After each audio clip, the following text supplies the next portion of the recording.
सीमा साहबा हमारे साथ मौजूद है. सीमा साहबा, since you are a doctor as well, आप जो कमेटी है प्राइमरी हेल्थ की उसकी भी मेंबर रही है, स्टैंडिंग कमेटी की, तो आपका इस वाले से एक्सपीरियंस है, ये बताइएगा, ये शेयर कीजिएगा कि ये जो इतनी ज़्यादा कॉस्ट है, किसी हॉस्पिटल में 1.5 लाख यौमिया, किसी में 10 लाख तक चीज़ें जा रही हैं, तो एज अ डॉक्टर हमें ये बताएं कि क्या ये कॉस्ट जस्टिफाइड है? जी शबाज, अस्सलाम वालेकुम.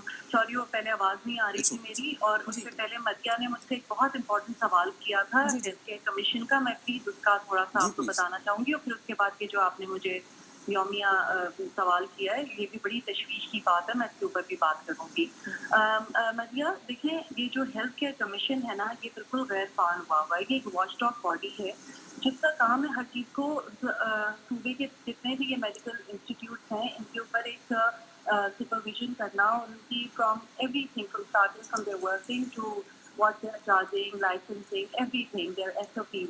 अब अनफॉर्चुनेटली हुकूमत सिंध का जो काम क्या रहा है कि नेपोटिज्म और जो पॉलिटिकल इन्फ्लुएंस है, इन्होंने पूरे पूरे सूबे में तमाम इंस्टीट्यूट्स को कोलैप्स कर दिया है. इस वक्त जो डॉक्टर अजरा पेचियो जो हैं हेल्थ मिनिस्टर जरदारी साहब की जो बहन है, इन्होंने एक अपनी दोस्त को कोई घूंगरो साहिबा है जो कि मेडिकल पर्सन भी नहीं है, उनको हेल्थ केयर कमीशन का हेड लगा दिया है. आज से 8-9 महीने पहले असेंबली में मैंने भी बात की थी कि इनका क्या जस्टिफिकेशन बनता है. There should be a medical person heading this position. उसके अलावा अमल का जो केस था, ये घूंगरो साहिबा ने बड़ी, you have to be a certain expertise to fight or talk about something. तो उन्होंने बड़ी इस बच्ची का केस भी सही तरह नहीं रिप्रेजेंट कर पाई, और उसके अलावा इन्होंने जो सबसे बड़ा जो अलमिया है, जो इदारे को बिल्कुल गैर फाल कर दिया है. इसके अंदर जो कमीशन जो है जिसकी चेयरपर्सन है, उसको बड़ा कॉन्ट्रोवर्शियल बना दिया है. उसके अलावा जो डायरेक्टर जिनके ऊपर कुछ सवालिया निशान थे, कुछ करप्शन के और मिसअप्रोप्रिएशन के, उनको ये दोबारा लेके आना चाह रही हैं. 6 महीने से मीटिंग्स की कोई मिनट्स नहीं आए. तो एक इदारा जो है ना, जो एक ऑटोनमस बॉडी है, इंडिपेंडेंट होना चाहिए, उसको उन्होंने बिल्कुल नॉन फंक्शनल कर दिया है. अगर वो इदारा जाके कहीं किसी जगह चेक करता है या पता करता है, जैसे पटेल हॉस्पिटल में केस हुआ था कि वहाँ पे उन्होंने एक्सपायर्ड कुछ थे साइंस वगैरह, तो वहाँ पे फिर वो डॉक्टर्स अपना असर रसूख लगा के सीएम हाउस के थ्रू वो मतलब कि उन्होंने खुलवा लिया. तो और बल्कि वो जो वहाँ की जो सीओ है, उन्हीं के ऊपर उल्टा केस बन गया. तो अगर आप इस तरह की इन्फ्लुएंस के साथ और हरास करेंगे लोगों को, इंस्टीट्यूट को, तो वो कैसे काम करेंगे ना.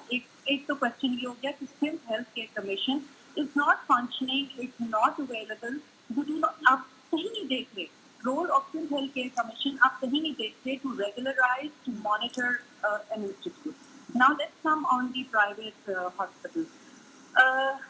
ये तो इतनी मतलब कि 3-4 ये दिनों से तो मुझे इतनी तकलीफ हुई है कि मुझे जब कॉल्स आ रही हैं लोगों की कि बेड अरेंज कर दें, हाई डिपेंडेंसी यूनिट में बेड अरेंज कर दें, ऑक्सीजन पोर्ट पे कर दें. यहाँ के जो निजी अस्पताल हैं, वो आपने जैसे बताया, एक निजी अस्पताल जो यहाँ बहुत मशहूर है, मैंने कल ही रात बात की है, मेरे कॉलीग की मदर हैं, सिर्फ ऑक्सीजन पोर्ट और जो आईसीयू टाइप का जो यूनिट है, उसका वो 1.5 लाख दिन का ले रहे हैं. और अगर खुदा ना खास्ता वो मरीज अगर वेंटिलेटर पर चला जाता है तो 1,80,000 है. आप मुझे बताइए, ये जो निजी अस्पताल हैं, ये जो जमीनें लेते हैं हुकूमत से, कॉरिडोर के मोल लेते हैं, एम्यूनिटी प्लॉट को कन्वर्ट कर दिया जाता है हॉस्पिटल्स के लिए. इनको टैक्स की एग्जम्पशन होती है. इनकी मशीनरी जो है बिल्कुल सब्सिडाइज और डिस्काउंटेड प्राइसेस पे आती है. इस वक्त मुल्क एक हंगामी सूरत हाल पे खड़ा है. आपके ख्याल में ये टाइम है प्रॉफिट करने लेने का, या ये टाइम है स्टेट के साथ और आवाम के साथ खड़े होने का? बिल्कुल बिल्कुल. जी. दूसरा, कल मैंने थोड़ा सा इस पे वर्किंग की, 2 दिन से मैं इस पे वर्किंग कर रही हूँ. मैंने एक गवर्नमेंट हॉस्पिटल के रेट पता किए कि अगर एक गवर्नमेंट हॉस्पिटल में अगर एक पेशेंट आईसीयू में जाता है और वेंटिलेटर में जाता है तो क्या रेट्स होने चाहिए. तो आईसीयू, और फिर मैंने एक सिलाई इदारा हॉस्पिटल है, के नॉन प्रॉफिट के हिसाब से चलता है, ان سے ان کی مینجمنٹ سے بات کر کے میں نے پتا کیا کہ آپ مجھے بتائیے پر ڈے کیا کاسٹ ہونی چاہیے. تو اکارڈنگ ٹو دیم اگر آپ ہائی ڈیپینڈنسی یونٹ میں آ رہے ہیں اور آپ وینٹیلیٹر پہ نہیں ہے تو 30 سے 40,000.